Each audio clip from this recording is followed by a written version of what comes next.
занятости населения Таджикистана рассказала, при каком условии возобновится регулярное авиасообщение с Россией. Душанбе, 11 фев, Спутник.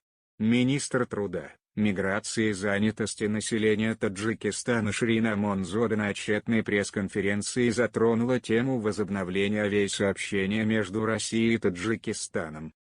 Она рассказала, что эта тема активно обсуждалась на 17-м заседании Межправкомиссии по экономическому сотрудничеству между Таджикистаном и Россией в Москве.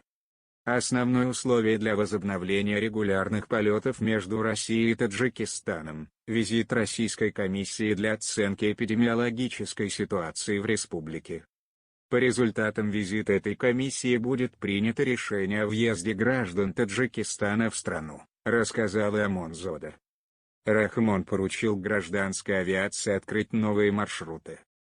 Ранее об этом сообщил Кабинет министров России. Уточняется, что в Таджикистан будет направлена делегация специалистов Роспотребнадзора.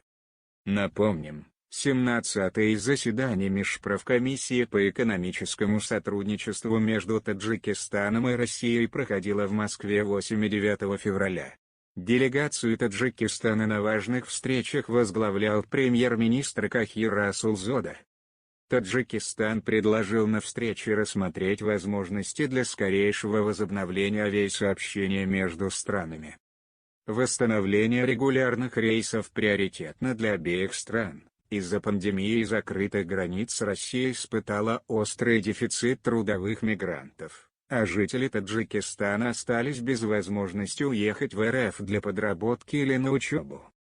Рахмон объявил о скором открытии авиасообщения с другими странами.